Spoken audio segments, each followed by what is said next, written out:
ओम नमः शिवाय। हर हर महादेव। नमस्कार दोस्तों, कैसे हो आप लोग। आशा करती हूँ आप लोग स्वस्थ होंगे, मस्त होंगे, शिव जी की सेवा में व्यस्त होंगे। तो आ गई है 22 अगस्त सावन की मंगलवार की तिथि। एक लौंग डुबा देना 15 दिन में कर्ज उतरेगा। आज के वीडियो में पूज्य गुरु जी की कथा सुन के पूरे विस्तार से जो उपाय है वो लवंग के उपाय में बताने वाली हूँ, तो वीडियो पर बने रहिएगा। सबसे पहले सावन का मंगलवार जो तिथि है वो कर्ज मुक्ति के लिए बहुत ही खास मानी जाती है। पैसों का दिन जिसे हम कहते हैं वो है मंगलवार। और इस दिन जब भी हम ऐसे मंगलवार के दिन कर्ज मुक्ति के लिए उपाय करते हैं तो वो सफल हो जाते हैं। तो आज के वीडियो में टोटल हम 3 उपाय ऐसे देखने वाले हैं जो कि हमें करने तो लौंग से ही है, लेकिन हमारे कर्ज को उतरने में बहुत सारे फायदे इससे मिलने वाले हैं। 15 दिन में हमारा कर्जा जो है वो किधर ना किधर हमें लगेगा कि कम होने को शुरुआत हुई है। तो चलिए वीडियो को शुरू करते हैं। देखिए, ये जो उपाय है वो स्कंद पुराण में भी लिखे थे कि कर्ज बहुत बार ऐसा होता है कि लोगों के जीवन में बहुत सारा कर्ज हो जाता है और हम कितना भी कोशिश करें वो उतरने का नाम ही नहीं लेता है। हम परेशान हो जाते हैं कि इसके लिए क्या करें।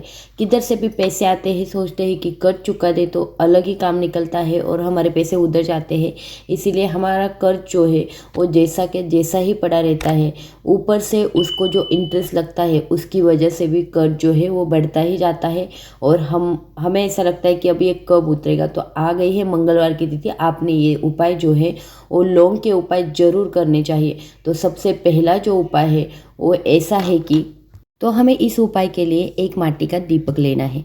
अगर आपके पास माटी का दीपक नहीं है तो आप आटे का दीपक भी बना सकते हैं। अब ये आटे का दीपक कैसे बनाते हैं। आटे का दीपक बनाते हुए याद रखिए कि आपको उसमें नमक नहीं डालना है। बाकी जो भी आटा रहता है सिर्फ उससे ही हमें ये दीपक जो है वो बनाना है। और अगर आप आटे का दीपक बना रहे हो तो आपको ध्यान रखना है कि 4 मुखी जो दीपक बनता है, चौमुखी बोलते हैं उसको, वैसा दीपक हमें बनाना है। क्योंकि हमें इस उपाय में 4 बाती वाला उपाय करना है। तो हम क्या करेंगे, वो जो दीपक बनाया हुआ है उसमें 4 बाती डाल लेंगे। और ये बाती जो है वो हम हर बार कैसे वाइट रंग की रहती है ना, वैसी बाती नहीं चाहिए इस बार हमें कलावे की जो बाती रहती है ना वो बनानी है। मतलब 4 कलावे की बाती बना देंगे। जो लाल आता है हम हाथ में भी पहनते हैं, ऐसे कलावे से हमें 4 बाती क्या दर्शाती है, तो चारों दिशाओं से अगर आप ऐसा उपाय करते हो तो चारों दिशाओं से आने वाला कर्ज जो है वो आपका चूकने लगेगा। तो ये 4 बाती का दीपक आपको इस तरह से लगाना है मतलब क्या करना है, आपने घर से तैयार कर लिया और आप जा चुके हैं हनुमान जी के मंदिर। अब ये जो उपाय है ना वो हमको रात को 9 से 9:15 के बजे टाइम में करना है। मतलब 9 से 9:15 तक का जो टाइम है उसी में आप ये उपाय जो है वो कर लेना। तो आपको क्या करना है, ये दीपक लेके आप गए हो हनुमान जी के मंदिर। अब आपको पता है कि हनुमान जी का जो अवतार है वो भी भगवान शिव जी का ही अवतार है। और अभी सावन माह चल रहा है, बहुत ही खास पर्व चल रहा है। इसमें हमें भगवान शिव जी के साथ साथ हनुमान जी के भी आशीर्वाद प्राप्त हो जाएंगे। तो आप जाते हुए आपको ये काम करना है कि कभी भी दीपक जो है वो वैसे ही लेके मत जाना। उसके नीचे कुछ तो चावल रहेगा या फिर प्लेट रहेगा, ऐसा रखने के लिए घर से ही लेके जाना। आप जब भी दीपक ऐसे ही ज़मीन पर रखते हो तो वो ज़मीन को समर्पित होता है, भगवान जी को समर्पित नहीं होता है।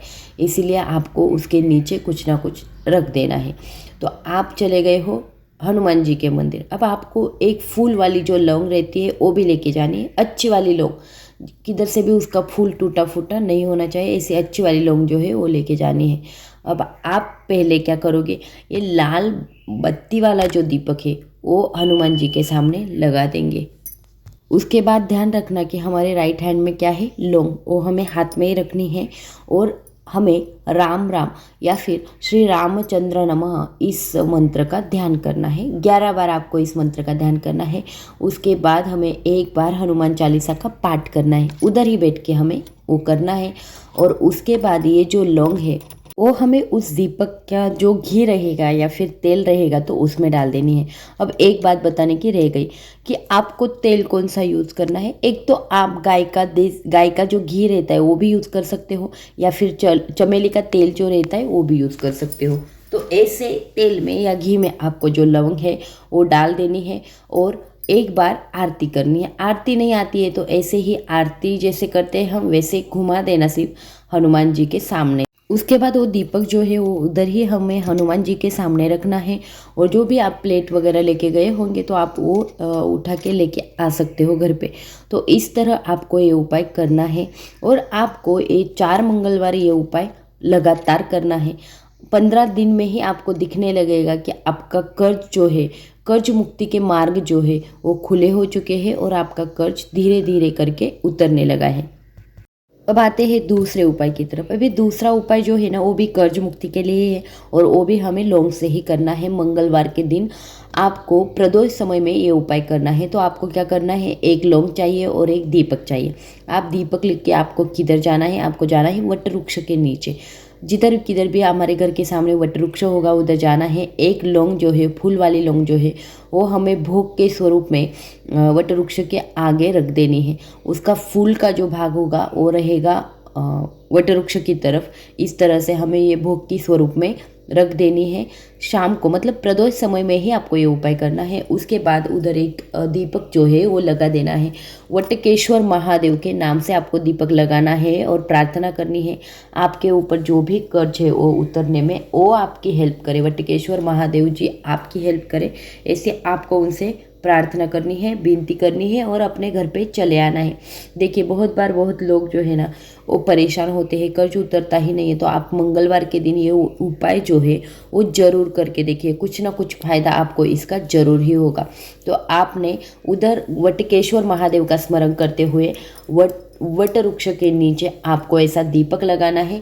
आपको ये लौंग जो है वो दीपक में बिल्कुल नहीं डालनी है। आपको दीपक वट वृक्ष के सामने जलाना है और ये लौंग जो है वो भोग के स्वरूप में वट वृक्ष को समर्पित कर देनी है। आपको बस इतना ही करना है। बाकी इस उपाय में कुछ नहीं है, सिर्फ वटकेश्वर महादेव का स्मरण करते हुए अपनी कर्ज मुक्ति होने के लिए आपको प्रार्थना करनी है।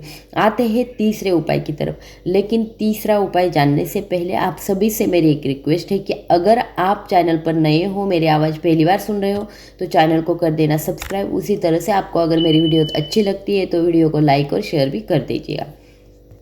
तो ये तीसरा उपाय है ना वो बहुत ही अच्छा उपाय है, मतलब करने में भी बहुत आसान है और उसके फ़ायदे भी बहुत है। तो आपको बहुत ही सुंदर उपाय जो है वो देखने को मिलने वाला है। तो आपको क्या करना है, एक लोटा जल लेना है। एक लोटा जल ले लिया, उसमें आपको डालनी है एक लौंग और जाना है वट वृक्ष के नीचे।